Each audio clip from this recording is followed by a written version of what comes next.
Hello. Is this on? Okay.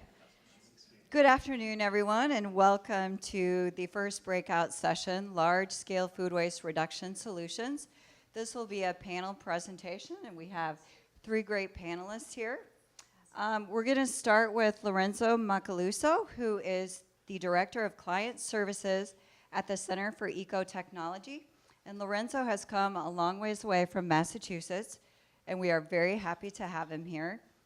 Lorenzo is a national expert on business waste reduction systems, and he has worked with partners at all levels of the hierarchy to develop strategies to eliminate waste and increase energy savings.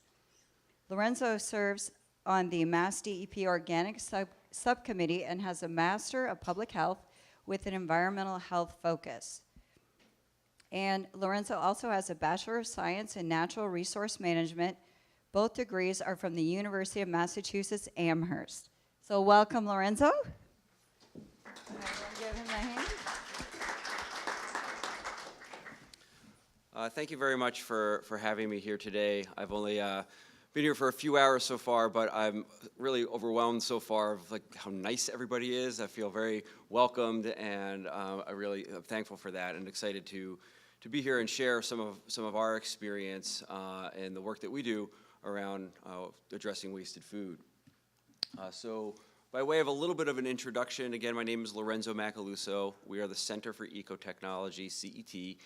We are a private environmental nonprofit organization. We've been around for over 40 years and have about 65, 70 professionals on staff that focus on helping people and businesses save energy and reduce waste. And we've been working for over 20 years on the issue of wasted food. And in my 18 or so years at the organization, this has been one of my major focuses as well. And we've done everything from talking about backyard home composting workshops to developing what we think are some of the first in the nation's sort of commercial scale collection infrastructure setups by getting composters mostly at farms and haulers and larger food establishments to kind of work together and say yes at the same time. And that was some of our earlier work almost 20 years ago. And so fast forward to today, with much higher national level attention on the issue, we're really excited to be able to share some of our experiences and kind of getting ready for this today and talking with Jenny about the topics to cover. There was a lot I could probably choose from, but I want to highlight a few areas that we are focusing on that we think are showing what the opportunity is to scale, how to think across the whole hierarchy, how we're at least seeing that roll out, and some of the experiences that we've seen in the Northeast that hopefully we can share here and folks can glean from that a little bit. And maybe by one more piece of introduction, a long introduction here. Also, maybe I'll talk a little bit about what do we actually do, because we're not a food rescue organization, we're not a hauler or a composter or an AD facility operator. But our job is to get to know all of those solution providers really well, what their niche is, and what their ideal customer type is, and armed with that information, we go out into the marketplace and engage food businesses that might have wasted food and basically play matchmaker. We do a bunch more from that and identify lots of barriers in the marketplace and help figure out ways to overcome those. But that's the role that we play, as really a facilitator and connector that gets more of this activity happening in the marketplace. And so with that in mind, one of the first things I want to kind of talk about is what we see as some of the factors that are tending to really drive marketplace development and really the range of solutions at scale. So one of the first things is certainly policy. And for those of you who may not know, that Massachusetts and several of the New England states, as well as California now, are all states that have a food waste disposal ban. And so that's certainly one of the examples of policy drivers. We recognize that policy is not likely to happen everywhere. So it's not just a disposal ban that we think of when we think of policy. This could be the tax benefits or liability protections for donation or permitting regulations for compost sites or a range of other public policy initiatives and steps that can be taken that kind of set the stage for getting more food recovery, waste diversion, and prevention happening in the first place. And then we couple that with infrastructure development. So that's the solution providers. And this is not just compost sites, which I think, when we first started doing this work, that was the first thing we thought of when we thought of infrastructure. But we're seeing that this is the whole hierarchy. This is the apps that are out there that are helping measure and identify prevention opportunities or connect food rescue. And it's the food banks, and it's the animal feed operations, NAD. It's really the whole set of solution providers that are making this possible. And in areas where there is a regulatory requirement component, we do think that enforcement is really, really important and sort of sets an even playing field in the marketplace so that those that are required to comply know and understand that. And there's still lots of challenges with getting people to even know that these bans even exist. And then the fourth piece is the role that we happen to play, and I'm sure many of us in this room also play, but is also providing education and then the technical assistance, the hand-holding, that facilitating connection-making that I was talking about. And these components all are valuable and valid on their own and important, and they can work very well independently. But what we're seeing is that when they're when they're happening together in the same marketplace and in a coordinated way, that's when we're seeing the fastest uptick and the most activity and ultimately diversion and prevention of wasted food happening. And I'm going to get a little bit more into that shortly. So that will lead us to the Recycling Works program, which Jenny and I talked quite a bit about beforehand, and we are fortunate to have provided this program under contract to the Massachusetts Department of Environmental Protection. So when Mass DEP was looking at the total waste in the state and doing their solid waste master plan, they recognized that the majority of the waste was coming from the ICI sector, the industrial, commercial, institutional, and that even though there were waste bans and those kinds of policies in place, not everybody knew it and didn't certainly know what to do and weren't actively taking place. So the program was designed hand in hand by our organization, CET, and Mass DEP. We built it together starting in 2011, and it's really there to help people comply with the waste bans, but we'll also address materials that aren't banned from disposal. And being that food waste was sort of the next on a long list of materials that was already banned in Massachusetts, but the next one coming on board, food waste was a major, major focus of the program from its inception and continues to be, especially with the national level of attention. And so we have a robust set of services. This screenshot here is of our website, which is really the entry point to the whole entire program, has lots and lots of resources on it, a food waste estimator tool, geographical searchable database, many, many case studies and videos, and tip sheets and how-tos and best practices. So I recommend anybody to go to check that out. That leads to our call center. We're fielding about 1,500 calls a year from across Massachusetts to help businesses figure out how to not throw so much in the trash. And then we provide one-on-one direct hand-holding technical assistance to hundreds of businesses every year across the state. And so we're really excited about that. It's a tremendous opportunity to be able to help businesses in this way. And I think it's a real testament to the smart design of the program that decouples the regulatory component of the Mass DEP, the Department of Environmental Protection, who oversees the waste bans, and from the technical assistance arm, who is us, a private nonprofit, who also has no horse in the race. We don't have a stake in what solution people choose. We don't provide those ourselves, so we're not. When we're engaging with a business, we're not selling them on any one particular solution. Again, kind of taking all that information of the range of solutions, just helping them make an informed business decision.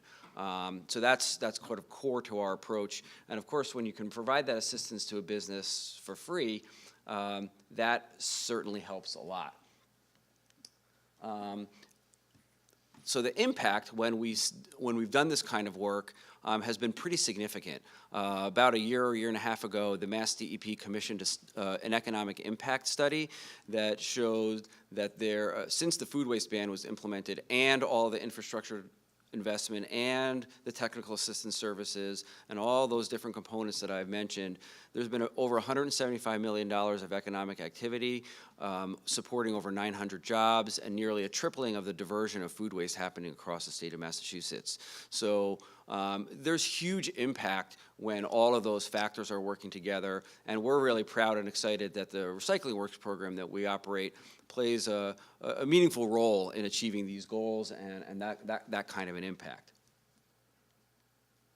And if you kind of break this down to more like at a business level, this is just one business that we've helped. We happen to have helped Big Y for almost 20 years. They're a regional supermarket chain that operates in a couple of states and has 70 or 80 stores, something in that range. And they're seeing an impact on the bottom line of about $3 million a year.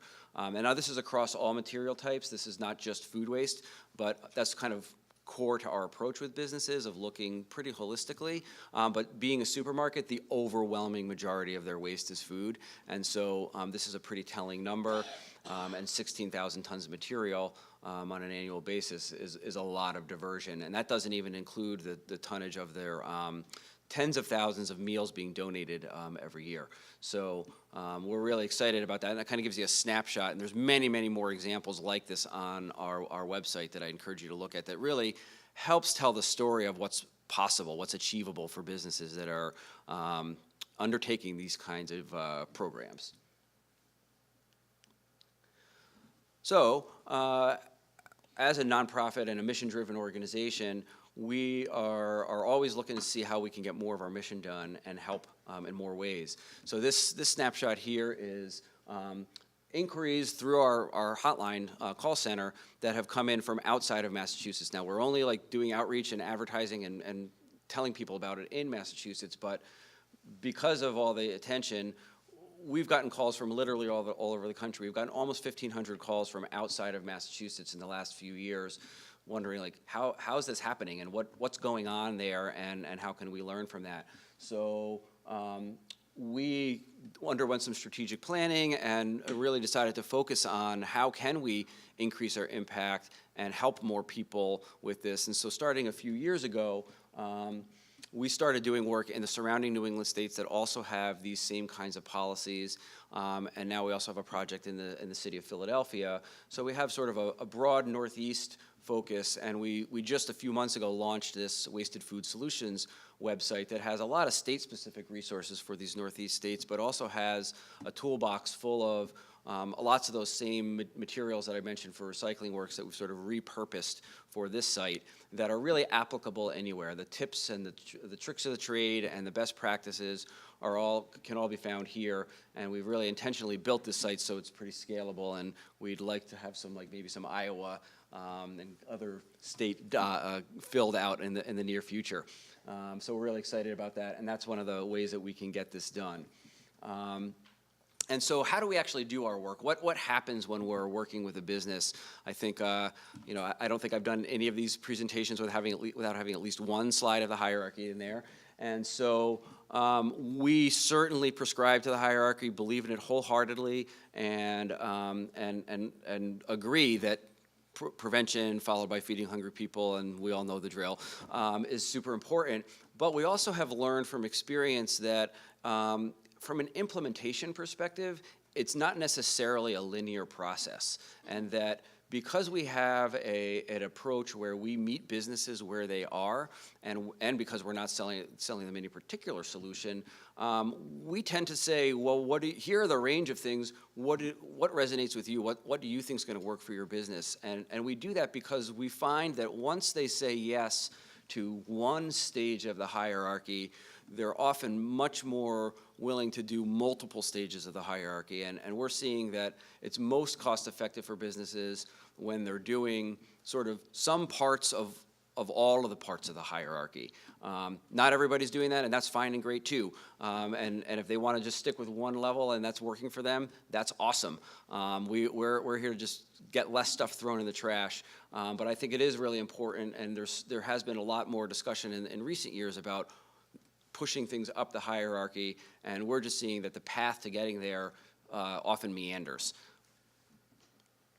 And so when we're working with a business, we do we're very proud of the support that we have from our various, the state of Massachusetts and the grants and foundation support that we have.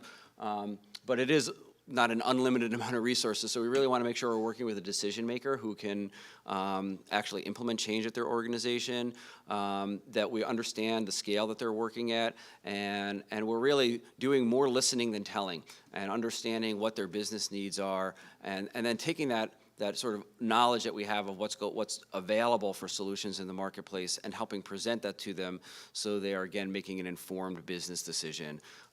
We find that we can be a pretty trusted partner in this way. And we also find that the solution provider community of haulers and composters and food rescue organizations are really supportive of the work that we're doing, because we're increasing awareness, getting people more understanding of what the opportunities are, and ultimately driving more business for all of those solution providers. So it's really a partnership that's making this happen sort of for all the different stakeholders that are involved. So this is a screenshot of the sort of the website again.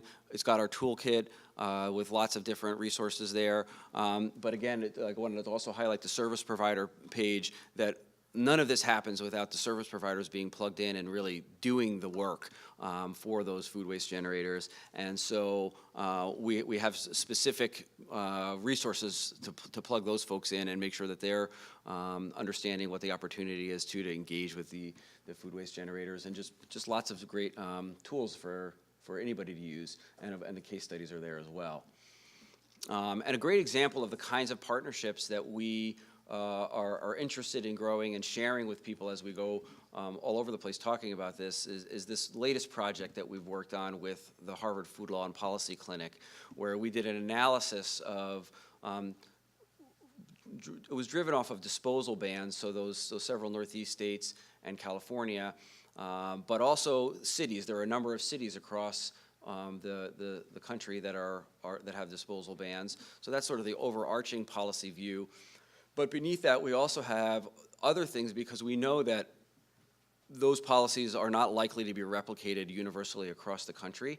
And so there are things like permitting regulations and zoning requirements and other things that we ended up calling ancillary laws that could happen in other places and are critical to supporting these types of efforts. And this is really a toolkit and a guide for what those look like, where they're working effectively, so there can be examples and some guidance on how they can be addressed in your locality. So this is just about to be launched. The URL is on there.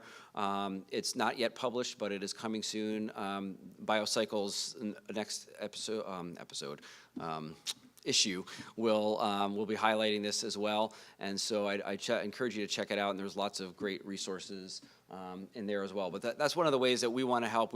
Harvard is obviously the policy experts, and we helped advise on how those policies are kind of really playing out in the real world, and what are those effects, so that others that want to replicate them can kind of consider both angles as they're navigating that space.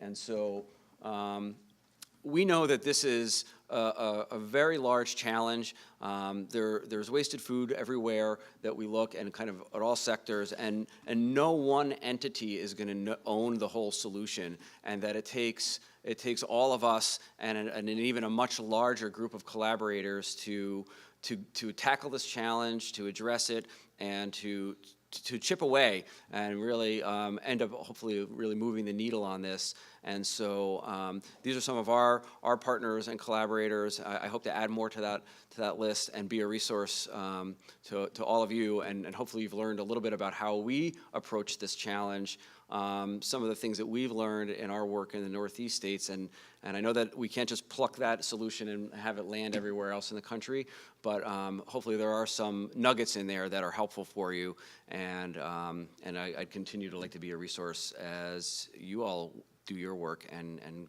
tackle this challenge. So that's my contact information, and are we doing questions now or at the end? At the end. So I will hand it off. Thank you.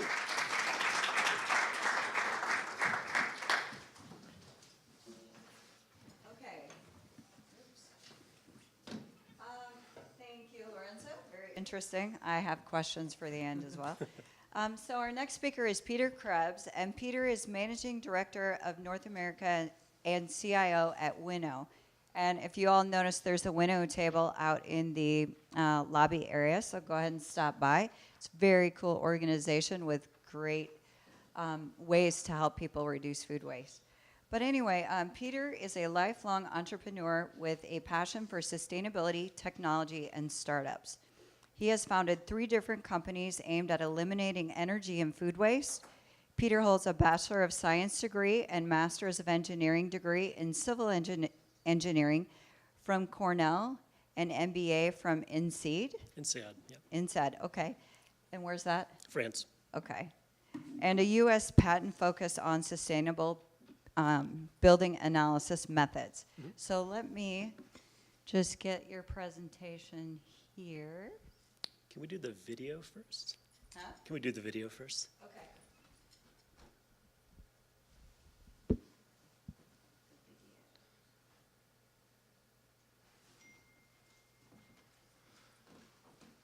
I get it? Yep, that's it. Awesome. Now I just need to hit Play.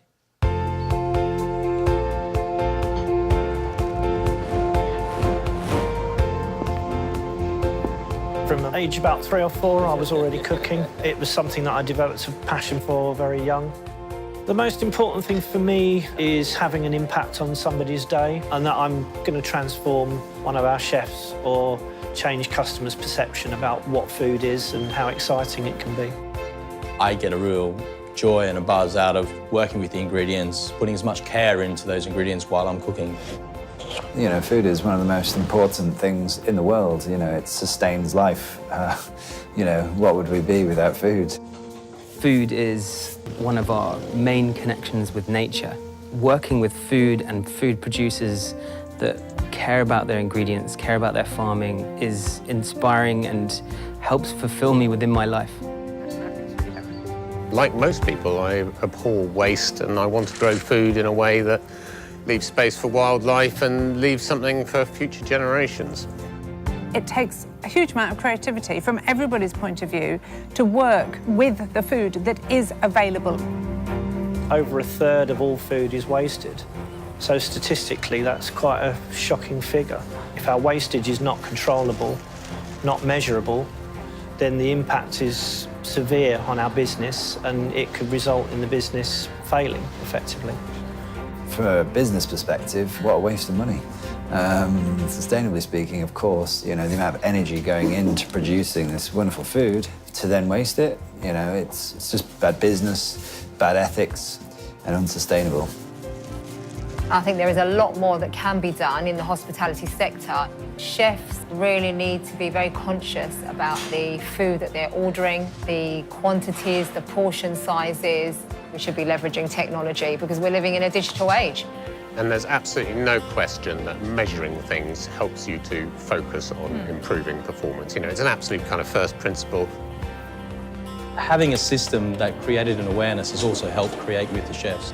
It's about increasing the bottom line. It's about a new awareness in your kitchen of reducing food waste, and using tools like Winnow benefits the team and the people and the business. Whether you're coming from an artistic perspective or just a true hedonist, there's just so much beauty in food processes, and that should be celebrated and treasured. There is definitely a movement to reducing waste.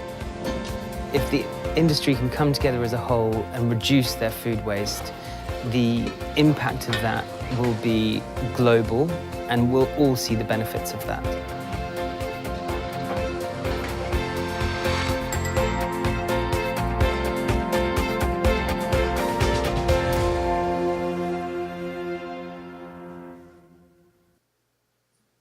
Thanks, Jenny. Appreciate it. All right, so I'm Peter Krebs, Managing Director for North America and Chief Innovation Officer at Winnow. For those of you who do not know Winnow, who have not seen us before, we're a company that's been around for about 5 years now, just over. 70 employees worldwide, and offices in London, where we started, as well as Dubai, Singapore, Shanghai, and Iowa City. And you might ask yourselves, why Iowa City? because obviously it's one of the same rankings as the other 4. And the reality is that this is the heart of where food comes from, right? We know this every day. This is the center of agriculture. This is one of the centers of agriculture. I won't discount our friends from Nebraska and others. But the reality is that this is one of the biggest opportunities that we see in terms of being at the source of food and helping people understand the value of food. And the reason we show the video is because food is too valuable to waste. And that is an ethos, and that's something that's been driving us for now more than 5 years.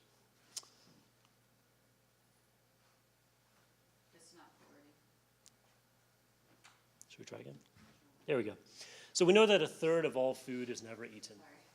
That's fine. Is this yours? Yep. We know that 1/3 of all food is never eaten. What's interesting is once you start talking with the folks, like you saw in the video, the folks that are at the restaurant coalface producing food on a daily basis, this is actually one of the most challenging times to run a hospitality business as well. And so our company started out actually as a result of something called the Resource Revolution, which was a groundbreaking report from McKinsey & Company, a strategy consultancy, back about 6 years ago. And one of our founders, Mark Zorns, helped author that as part of the McKinsey Global Institute. And one of the key findings from the Resource Revolution report was that food is actually one of the biggest opportunities, not only to save pure resource, but also to provide carbon abatement. So from a business perspective, we're dealing with increased competition, we're dealing with disruptive business models, we're dealing with costs that continue to go up. And at the same time, we're dealing with the never-ending onslaught of demanding customers. Yet what we found is that market leaders are the ones that use innovation to help drive change. And so if we take it back all the way to the 1970s, before some of us were in this room, economic systems were very manual. And point of sale was one of the first innovations to come out of the 70s, and now it's taken for granted. Point of sale is what we use. In the 80s, we moved over to supply chain management and using that to help reduce waste throughout systems, and moving in from there into integrated purchasing, and ultimately into the 2000s and 2010s with the cloud and with big data. And so what Winnow provides is a system of connected scales. Those scales sit underneath the existing waste bins in production kitchens at over 1,000 kitchens worldwide, and we use that data in order to make better decisions. Quite frankly, kitchens that embrace innovation will be able to make more intelligent decisions about the resources that they're consuming. So if we look at just a couple years back, a lot of chefs told us that they complain about being in the back of house, about increasing amounts of admin work just to order food, to quantify the food that they had in inventory, and then ultimately to prepare that into the tasty food that we eat. The reality is, though, that methods of measuring food waste, for example, that are manual, are often broken. So if you look at spreadsheets, you look at manual handwritten versions of food logs, they're great. They're a great place to start. It indicates that people care about the food that they're wasting, but unfortunately, it's not an automated, it's not a consistent approach. It doesn't provide value to the food that's being thrown out. How many of you, by show of hands, have been in a professional commercial kitchen? And in those commercial kitchens, when food is thrown out, is a value ascribed to it? Do people know what's in there, or do they say, oh, I got this 5-gallon bucket worth of food scraps, right? So that's the reality. And what we noticed was, if we can provide a system that can sit underneath the existing food waste bins, the same food waste bins that people are using today, and we measure what's being thrown in, and we start to catalog what is being thrown in, now all of a sudden the dialogue around what food waste is happening changes. So we're here to create a brand new movement to help chefs understand that the food is too valuable to waste, to inspire others to see that this is the case as well. As I said, we've been around the world. We came at the world from perhaps a different angle than many other firms. We started in London. We headed east towards Dubai, Shanghai, Singapore, and have made our way around the globe now to North America, where our office is in Iowa City. But what we have been doing is really focusing our efforts on 4 key areas, 4 key verticals. And perhaps the biggest one to start out with is contract food service. The vast majority of companies out there that, or institutions out there that have food service don't do it themselves.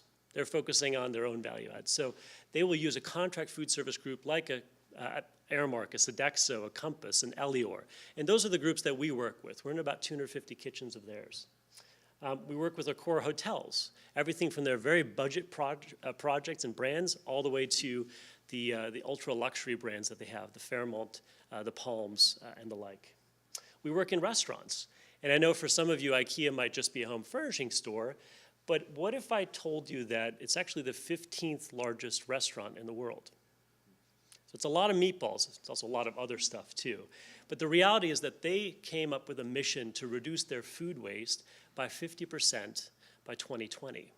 And so we started working with them last year and are in over 250 of their kitchens worldwide and have actually achieved that goal 2 years ahead of schedule. So it's really, really fascinating. And last but not least, last year we started turning our attention towards cruise lines. Cruise lines are floating hotels. They're giant floating hotels. And it was often said that, you know, the fish that float around the cruise lines are the best fed fish in the sea. And that's no longer the case. We've been working as our initial launch partner with Costa Crociere. That's the Italian brand of Carnival that operates in the Mediterranean and also in Southeast Asia. And to give you an idea, the impact that we have, we are reducing their food waste by 1 ton of food waste per ship per day. It's a significant amount that's being diverted and just not being produced at all. So the biggest savings opportunity, if you start to break down the numbers, as you start to get this data, actually lies in overproduction. So there are really 2 schools or 2 approaches to food. You have your prepared and advanced offerings. Those would be your banquets. Those would be your buffets. Then you have your cook-to-order, your made-to-order offerings. So depending on which of those 2 products you're looking at, you're still looking at about 20% of all the food that goes in that will be wasted. Now, how it's wasted is the interesting part. Overproduction is the lion's share. And it's interesting, when you first talk to chefs, many will tell you, you know, we don't have a real problem of food waste here. They'll say, well, you know, we have to have trimmings. We have to have the tops of a carrot or the, you know, the leaves on a cabbage or the shells from my eggs or the bones in the meat. That's what we're throwing out. But the reality is that it's actually far more than that. In a buffet-style offering, the vast majority will be due to overproduction, and specifically, it'll be due to batch sizes that are too large. Why am I putting out 20 omelets 5 minutes before the breakfast rush ends? And the reality is that we are conditioned to want to see a full buffet. But if we change that, and if we make smaller batches more frequently, then all of a sudden, very common sense approaches, by the way, here. This is not rocket science, but it changes dramatically the amount of waste that's produced. So understanding food waste is really a challenge. The thing is, it's a good that is relatively hard to measure. Existing methods of tracking that waste tend to fail, or they're forgotten, or they're the lowest item on your long list of things to do as a chef. And if it's not measured, then it doesn't get analyzed, and then change doesn't happen. So the Winnow system is really simple. It's a scale. It sits underneath your existing food waste bin. You throw the food into it. As soon as it sees a weight event that has happened, we'll have a tablet in front of you. On that tablet, you see the menu of what's being available right now in your meal service. The kitchen staff choose what was the food that they threw out, and they instantly get feedback on what was the value that they just threw in there. So we're connecting that waste to a real quantifiable dollar value or pound value, what have you. And then based on that, we'll give those same culinary team a view into what their daily waste production was, what their weekly waste production was, and how they compare against other groups of similar kinds of firms, so a benchmarking. And by looking at that, you can start to change behavior because you're confronted with this number time after time, and you start to see, oh, the less I produce, the better we're going to be performing. So how do we do it? We're tracking. We start by tracking a baseline value. So we'll operate our systems in a kitchen for a few weeks just to measure what a normal production output is of your food waste without changing anything. Then we actually start to make changes, and we learn and iterate to see which strategies worked and which strategies didn't. And that's all in the help of our operations team. And by making those changes, that's where we start to unlock actual profitability in the restaurant. So again, we talked about baselining, measuring, and recording. Ultimately, if you're not doing the measurement, you're never going to have the ability to see what you've changed against that. So this is a really great example. This is from about half of our existing commercial kitchens to give you a bit of an idea of what food waste reduction looks like in reality. That very beginning point, and this is, by the way, a graph over a 1-year period, you see that we have our baseline. So we start by not changing any variables, just understanding what is the current use and generation of waste. And then we start to aggressively apply strategies, whether those be plating related, the way that we do the service, the size of individual portions and batches that we put out there. And suddenly we're able to start seeing a food waste reduction that's between 40 and 70%. The average Winnow site will reduce their food waste in half, and that's about 3 months into the process. And it just keeps going from there. And as you're doing that, since we know that food waste is about, let's call it 8 to 15% of overall spend, if we're reducing that waste in half, that means that we're returning about 3 to 8% to the bottom line of the restaurant. Guess what? That is the same amount as what the profitability looks like today. So there are many, many sites in which we're going in and basically doubling their margins. The typical ROI, so the typical return on investment of having a Winnow system in your kitchen is between 200 and 1,000% in just the first year. This is an example of a daily report to show the kind of data that comes out of a sample kitchen. So it has weight on it, it has a value on it, it gives you information on what are the trending items, the top 3 things we should be focusing on, and perhaps the things that we should be doing a little bit less of. And then a key part of this is giving you weekly feedback so you know how you're performing compared to your original performance. We look at the last, the trailing couple of months, trailing couple of weeks, and present that data so that it is very, very visible to all members of the kitchen staff. Here's a great example. So this is a staff restaurant. You mentioned that ICI are some of the largest producers of food waste. Lorenzo's absolutely right. Here's a great example of a staff restaurant in a business. They cut their food waste by 50% by value. They're able to save $65,000 directly, and that means money that they're not spending on food. This is a very preventative solution. And they were, in this particular case, able to save 14 tons of food from even being purchased, let alone wasted in the first place. That's an equivalent of about 140,000 meals per year. We do this with Compost Group. There we are saving well over 1,000 tons of food on an annual basis and 2.5 million meals. We've been doing this in hotels. Accor has a mission to reduce their food waste by 30% by 2020. Right now, over 60 hotels are doing that and saving almost $3 million in annual savings alone off of those sites. We're doing it with Costa. We talked about Carnival's Italian division. They've been able to exceed on their pilot ships 40% food waste reduction in the first 6 months alone, and this has now gone fleet-wide. That's a savings of over $1 million in gross savings total. And the thing is, we're really pleased when we get to see industry leaders take this, embrace food waste as an issue, and start to set targets against which they can start to measure their performance. So Accor Hotels has now made it a public target in their literature, in all of their financial statements, where they're saying that they will reduce food waste by 30% by 2020. So this is a huge step along the way. And we know that this is not the only solution out there, and we're actually very happy about that, because it means that there's enough attention being paid to apply this across the suite of brands that they have. Similarly, IKEA, we talked about food waste reduction 50% by 2020. These are huge numbers, especially at volume. So in summary, there's a global movement to have food waste by 2030. And chefs, folks in the kitchen, are really the catalyst to make this change happen. Thank you very much for your time.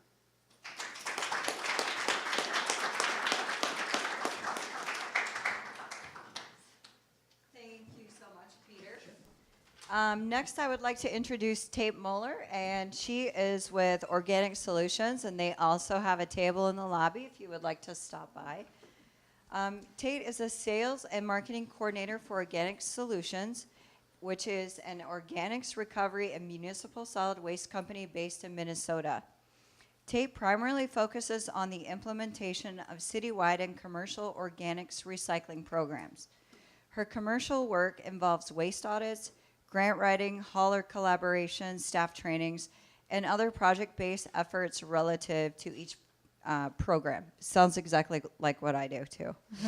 Tate earned her bachelor's degree in agricultural and food business management and sustainability studies from the University of Minnesota. Please welcome Tate Moeller.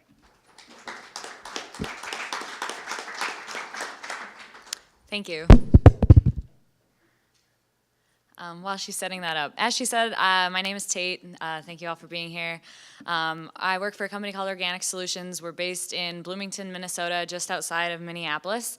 And today I'm primarily focusing on organics recycling for those commercial, industrial, and institutional facilities, as have been mentioned by both of my teammates here, I guess. A little bit about Organic Solutions. We do specialize in the waste industry on recovering organic waste at all points of the solid waste stream. This has us partnering with municipalities, commercial entities, haulers, all the way up to curbside collection with residents. We manufacture our own biopolymers, and that includes a BPI-certified compostable bag. And that's kind of the backbone of all of our programs, be it the residential or commercial, which is what I'm going to talk about primarily today. We also do some engineering design with partners like Waste Robotics and Environmental Solutions Group, and that focuses more on processing facilities and big infrastructure projects. But today, I'm just going to focus on what we do with commercial businesses and schools and that kind of thing with organics. So why organics recycling? In Lorenzo's presentation, you saw the food hierarchy. When we're talking about food recovery, composting is just above landfilling. So it seems like it is the last solution when talking about recovering food waste. That's true that we do want all of the food and things, if it's recoverable, to go to people, of course. But when we're talking about organics as a whole, if you're going to recover the top of a stem of a pepper or something that's not edible, or the other organic material that's in the waste stream, this is a characterization from 2013 taken in Minnesota. So this is after what's still in the trash. Recycling has obviously become way more progressive by now. When we looked at the waste in 2013, this is what's still being thrown in the trash. And you can see organics makes up 31% of what's in there.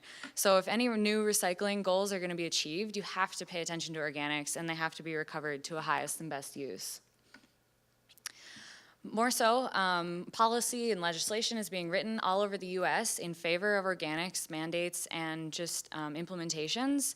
The states that are in dark green, those are ones that have already had policy and legislation of some sort written mandating an organics implementation or the diversion of it from landfills and burners. States that are in the light green, those have local, more residential programs offered, and that could be just a drop site or maybe a curbside program. And then the fortunate few, those states that are striped, those are ones that have both policy and the private sector on their side, meaning that not only is it in place that we are supposed to recycle organics, but you have haulers and facilities and compost sites that are going to help that to happen. And so Minnesota and Iowa, being both around here, that's really great. And the Midwest as a whole, it's moving forward pretty quick. And this is only as recent as 2016, so it could be more up to date to this year. The policy, kind of the timeline that got to Minnesota to as progressive as it is right now, started in 1995. The state set a goal of overall recyclable materials at 50% by 2030. And between now, or that time and then, in 2010, organics was written in policy to change to qualify as a recyclable. So at first, when you're just thinking of recyclable materials, your plastic, cardboard, aluminum cans, glass, it was noticed that that doesn't make up all of the waste, and that if we really want to hit this 50% recyclable goal, we should consider organics, because when you recover it, it is technically being recycled. So after that policy was put in place, this 50% recycling goal was hit in 2015, and so now it's been revised that we want to hit 75% recycling all waste in Minnesota by 2030. And so on the horizon there in that green bar, right now, all the solid waste management plans are being rewritten for counties, especially around the Twin Cities, enforced at the top by the Minnesota Pollution Control Agency. Organics is very much in the spotlight right now. And a lot of regions, counties, and cities, when they're going to phase in organics recycling, they often look first to these institutional, commercial, and industrial facilities, because a lot of them are very public-facing. The first places that maybe you saw a green bin was at a mall or a baseball game or in a park. This is kind of strategic. They want people to get used to this. They want that you can put signage there. They start recognizing what goes in those organic bins. So that's what we're going to talk about today. Different facilities that we've partnered with, office buildings, restaurants, schools, K through 12, apartment buildings, outdoor events, and golf courses, those kinds of facilities. These are some of our customers, pictures of them on the side there. Commonalities we see across all facilities when we first go in to start a program. Hopefully, and more often than not, they already have single stream recycling and garbage. So already people are starting to think about, okay, something goes somewhere, something goes another place. However, when that recycling bin was put in, sometimes over 20 years ago, there was never really any thought put into where it's going, what are people actually throwing away in that area. If you look at these pictures on the bottom, on the far right there, that's in a classroom. I just recently took that on an audit. It's a classroom that has a sink in it, and they had a recycling bin and a trash bin right under the paper towels. As you may know, paper towels do not belong in either of those. If you have organics, that's what it would go in. And then on the side here, that is also from a recently taken from an office break room. They had a really big recycling bin and a big trash bin. The recycling bin kind of sends the message that the only thing going in there would be water bottles, which we know not to be true. There are plenty of other recyclable materials. And they have no other signage, and so, you know, we try to get them to this 3-station here that you have organics. And the other big things that we see in regular facilities when we go in is they're using a lot of single-use plastics or styrofoam, things like that, that after you implement organics, if you really want to maximize the use of it, you're paying for this new program, and reduce that trash as much as possible. Get a smaller tank. You don't have to have it picked up as often. We work with purchasing at different companies, and especially at schools, and look at, you know, can we change to compostable products? Your coffee stirrer, instead of using plastic straw, can we use a wood little stick? Things like that we really take into consideration. Differences across the facilities, it kind of narrows down to 4 things. The biggest one being the space allotted for trash. If anyone here has ever been on a waste audit, or you've toured any type of facility or been in an apartment building, especially new buildings going up in urban areas, trash is kind of the last thing that's taken into consideration. Sometimes a trash room is not even allotted, and so you're really dealt with minimal space and then when we come in, we're like, hey, let's do organics, like we have no space. So on the bottom here on the left, that is the basement of the minor league baseball team in St. Paul, Minnesota. They had 2 30 or 40 yard compactors, one for single stream recycling and one for trash. And they said to us, well, we really want to do organics, but we are at capacity with a space. What do? Those bags that we manufacture, they're really durable. We do a special line of them called extreme duty bags. They're able to withstand compaction with regular trash, so they're able to co-collect. It's our patented method for a residential curbside program, and they do that there. On the right here on the bottom, you see that's kind of an ideal situation. That's at an apartment complex. They had all the space to do whatever they needed. They added a 3rd bin. At apartment buildings, often residents are taking out their own trash, whether they're moving in and whatnot. They even had room to put in signage. All of those tanks are front-loaded by a hauler, so a truck comes in. You don't have to worry about backing up or anything. You have plenty of space. And then the other kind of challenges we face with different facilities are budgets or limitations with how much money they have available to implement a program. That'll kind of vary by if it's a public entity or a private, and then also what kind of grant money is available. And then other things, staff turnover and education. Some facilities we go into are a restaurant, and they have different people coming in every hour that are going to be using these bins. Obviously, at like an office building in a break room, it's kind of nice. It's the same people using it every day. So those are the kinds of things that we take into consideration when we're starting an organics program. And then finally, motivation to start and sustain the program. In an ideal world, everyone would be coming to us because they want to recycle organics, because it's the best thing to do, and then we care about food being put to highest and best use. Unfortunately, that's not always the case, so kind of maintaining this better attitude and looking at organics collection from an economic perspective and seeing where they're going to make the cost savings, those are also things that we bring to the forefront and I'll talk about later. As a little case study here, I'm just going to talk about a school that just this year we implemented a program for. It's a charter school, so it's K through 12. On a day-to-day basis, they have about 800 faculty and students in the building, and they have several bathrooms, cafeterias, gymnasiums, and 25 classrooms in whole. When we start out with any facility, we always begin with a waste audit. My coworker Emily in the back there, she and I go in and we literally dig through trash. We'll go through the school, we'll look at what kind of setup they have right now. As you can see in the picture here on the top, that's what their hallways looked like. They kind of had scattered, not strategically placed at all, trash and recycling bins.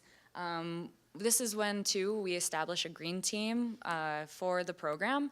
And for this particular school, the representative of the school that was really for the program and working with us to start it, he is a biology teacher. So he designated his honors biology class to be the green team for the school and really hold everyone accountable and help us implement the program. And we sent them around the school, those pictures at the bottom, with gloves, of course, to go around the school and actually dig through trash and pull out organic material so that they could see how many things could be recovered and what's going to trash that could be recycled. If you're limited on resources or a facility doesn't want to do this full stages of the program, like in a school, for example, you don't want to go into every classroom, we don't want to do that full scale yet.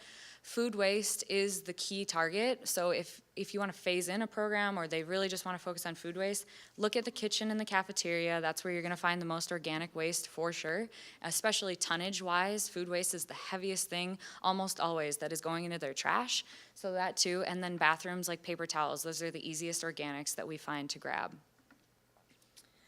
Determining bin sizes and signage, there's a lot available now. The Recycle Away is one of the big ones, and they make different bins. Again, it depends on what kind of facility you're gonna be in for what kind of aesthetic the trash can look like.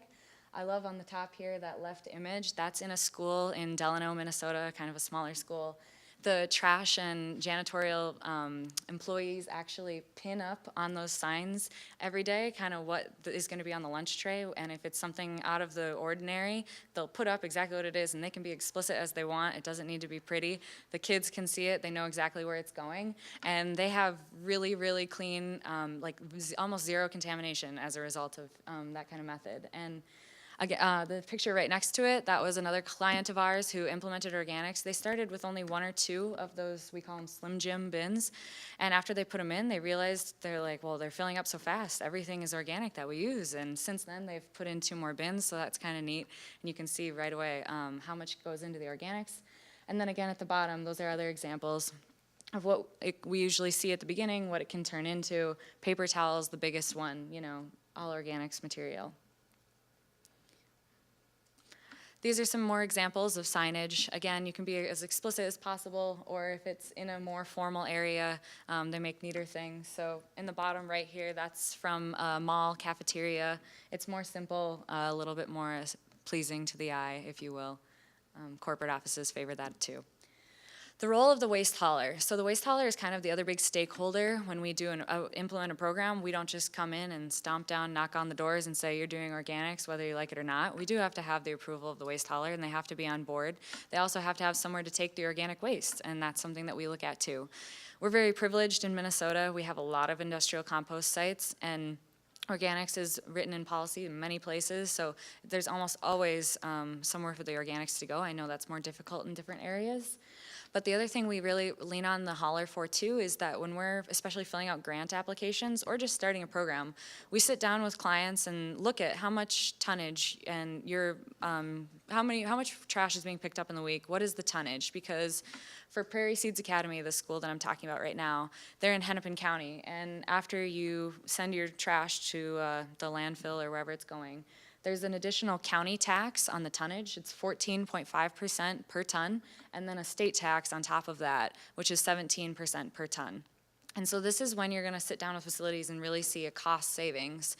Almost always with the programs we implement, we see cost savings or at the very least a break even. I actually just heard a really good narrative from a small business owner earlier this year. She had, they implemented Organics and in the next year had saved over $5,000 for the year on trash like taxes on food waste, especially because that increases the tonnage the most, those wet, dense organics. The next thing we do is a grant application. With Prairie Seeds Academy, like I said, we had the green team help us quite a bit with this. You write why your school deserves the money. We see a proposed timeline up here. The way it works in Minnesota, it's really strategically The grant writing process is really thoughtful. March is when all school grants for organics or any recycling program are due, so that they're reviewed then kind of in the later spring, and then over the summer, all of the new 3-station bins, the signage, and maybe new compostable materials, all of that can be ordered for a fall rollout of the program. So if anyone has anything to do with legislation or policy, that's a really good, it makes for a really easy timeline. It gives you a lot of time to prepare, train staff, that sort of thing. Other things we do with the grant application, they ask us to make a full budget. This is kind of a snippet of Prairie Seeds Academy's budget. It is quite a lot of materials, and this is where a lot of the upfront costs will be. They're kind of in yellow. I know it's difficult to see, but there's a few 3-station bins. They will cover the cost of compostable bags for up to a year. This is specific to Hennepin County, where this school is. They'll cover the cost of bags for up to a year, and they'll cover the new hauling services for 6 months, which is really great. But a lot of these are one-time costs. Like, we talked to the Prairie Seeds Academy cafeteria. They currently use all plastic disposable silverware, and they're switching now to reusable. So they're ordering new flatware, really. And things like that they really look at, and it helps start a program. And we're lucky to be in a state that supports this. The last step, and this is taking place next month, we're gonna do a staff training. We bring back the green team. We talk to them about holding their fellow students accountable. We'll look at the staff again with why we're doing it.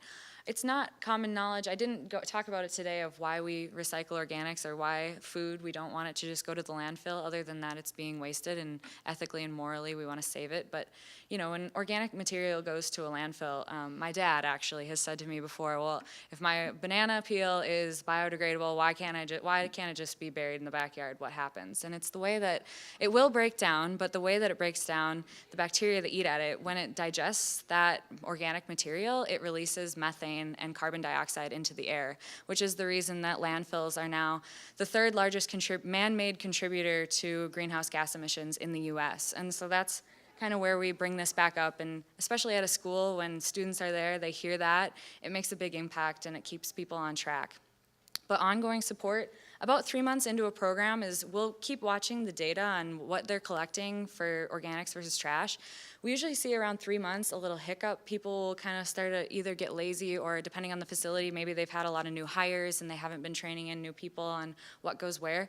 That's when we come back, and one of my coworkers said, you know, we give another rah-rah, but really it's just holding them accountable. They have now adopted this program. It's their program. They're paying for all the resources, and once you reinstill that and see, you know, you were at this and you can be there, or maybe it's a different problem like contamination, et cetera, we go in and figure that out with them. A couple other successful programs, Best Buy headquarters, their corporate campus is really close to our office actually. They've been recycling organics now for 11 years with the help of our program, and about on average, over 28,000 pounds of organic material is recovered each month. And obviously the majority of that being food waste. Another example, Ridgeview Medical Center. They're just a typical hospital. They've been recycling organics for 4 years. They see about 5,000 pounds per month recovered. Things that they've seen are a lot of cost savings, especially Best Buy. Again, keeping with employee engagement, it's a part of the Best Buy protocol. When you start at the business and you're getting a tour of the office, they say, hey, you know, we're really into sustainability. This is something that you need to take part of too. And really what stemmed Best Buy to do it so long ago, they were actually getting pressure from some of the other like buyers that are buying their products. They wanted to know, what are you doing to be more sustainable? And implementing an organics program and saying that you're recovering food waste is a really great incentive for them to do that. So that's really cool too. The last slide I always like to end on is just in support of using finished compost. Our CEO at our company often uses the term that we are the dog that finally caught the car, meaning that we are implementing all of these awesome organics programs, but our hardworking compost manufacturers aren't seeing as big of a demand for their product as they'd like to. And compost is a really, really useful product. food waste creates actually the most nutrient-dense compost. And I heard at a conference a few months ago a landscape architect who said in his first year of using compost on all the backyards and plants that he was growing for people, he saw a 50% increase in the growth rate, and what he would usually see a year later, going back to the same yards, about a 10% die-off of his plants. That went down to about 3%, which is pretty significant, especially being in the Midwest, where we work really hard to have this beautiful backyard for about 2 months of pleasure, in Minnesota especially. So whatever can live to the next year, you definitely want to take advantage of. And compost also will sequester carbon dioxide in the soil, which would otherwise go up into the atmosphere. So it keeps carbon into the soil, increases plants. If it's used commercially or for infrastructures, land erosion, that sort of thing, or soil contamination that would maybe go into water runoff, compost can sequester all of that. So it's really just great for the environment. And yeah, thank you.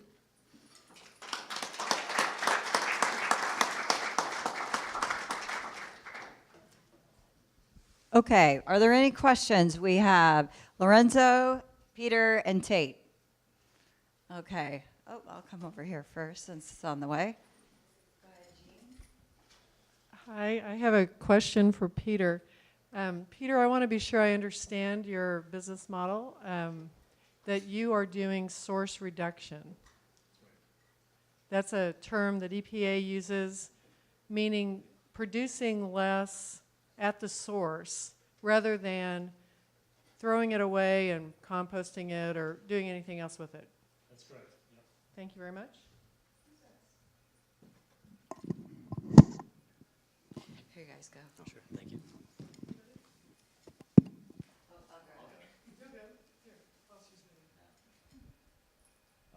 Peter, I do have a question. We have a menu that changes daily. Do you guys work with a lot of different kitchens that have daily menus? Yes, we work with a lot of kitchens that have both daily menus, weekly menus, seasonal variations, maybe something different for the holiday. Probably the biggest example of those would be hospitals. Where we're engaged in hospitals, there'll be a rotating menu, and we load up all the different menu items you have during the setup time, and then once those are in, we choose, based on the time of day and the day of the week, which items to present to you. So it makes the categorization process as easy as possible. Awesome. Yep. Cool, that's good. Anybody else?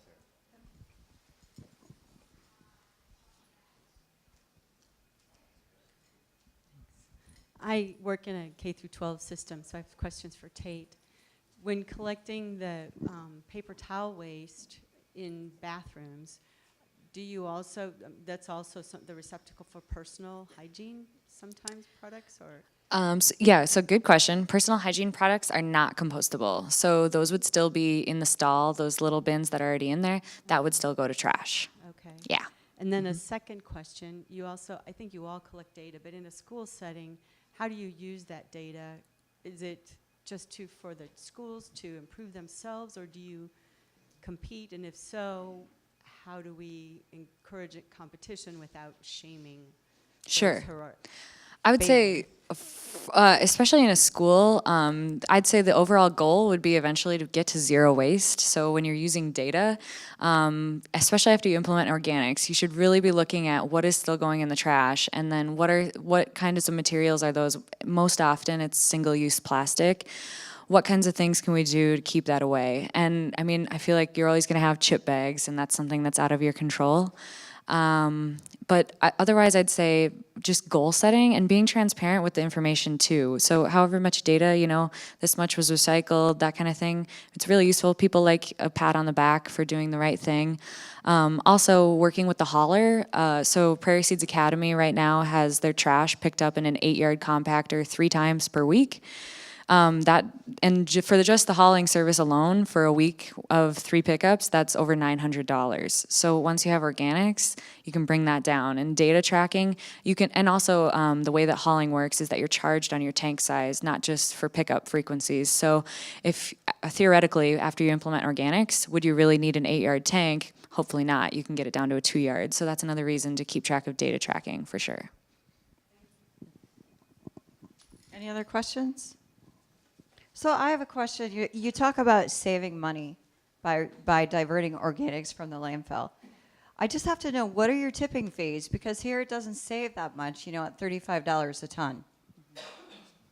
Does that make a difference? Yeah, well, so in Minnesota, the tipping fee for organics recycling is less than trash, but not always by too much. But the savings really comes from there being no tax on the tonnage of organics. Because organics in Minnesota is classified as a recyclable material, commercial facilities are not taxed on it. So taking that food waste out of your regular trash, that's where you see a lot of the savings. If we're talking about cost savings, the biggest area of cost savings that we see in our participating restaurants really comes down to avoided food that's being purchased. So a great example, we work with a number of firms up in Canada, and at one that I can think of right now, the head chef says, look, we used to buy 4 cartons of egg product per week, and each carton of egg product is $50. And after Winnow, I'm able to reduce that down to 2 cartons of egg product. So I know that right off the bat, just for the eggs, I've been able to reduce my cost per week by $100. Well, that's one menu item, or all egg-based products there being about $100 savings. All of a sudden, you're looking at 52 weeks a year. That's $5,000 in direct savings for one menu item. Then we look at other menu items, and you can kind of see where that scale goes. It's the food that you don't need to buy that prevents the most substantial savings in the analysis I gave. You're not including the amount of money it takes to prepare. Absolutely, that's right. Yeah, labor is a challenge in and of itself, because how do you quantify the labor rates associated with the different menu items that we have? You can either do it at the actual cost per food item, or you can look at a blended rate. The more specific and granular you can get, the better you're able to really focus the strategies on cost savings. I'll add that then, on top of that, you're not then paying to throw that away. Right. So there's yet another layer of savings, and I think that when you look at cost savings, it's sort of all of these things. It's right sizing the trash disposal. You had mentioned that, Tate, that you gotta get the container size right, so because the transportation and the service level cost is in some cases as much or more as the tip fee component. So there are a lot of different factors into getting the cost equation to work right, and realize what the potential is.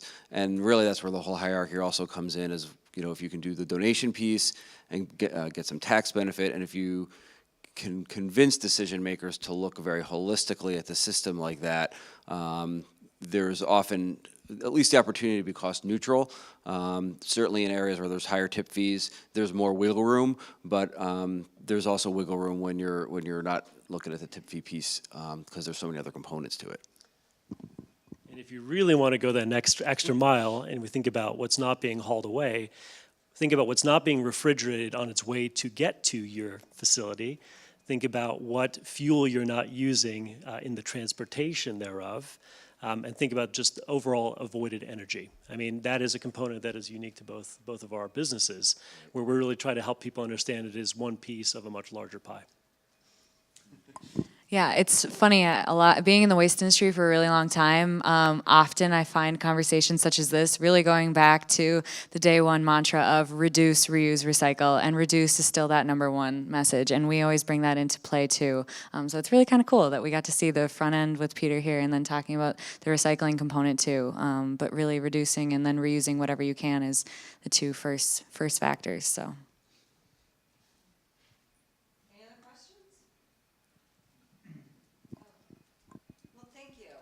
I would just like to thank our panel and thank you all for attending this discussion. I appreciate you all being here, and if you have more questions, the panelists will probably be here for a few minutes before the next session starts. So thank you, everybody. Thank you. Yeah, great meeting you guys. Thank you. You too.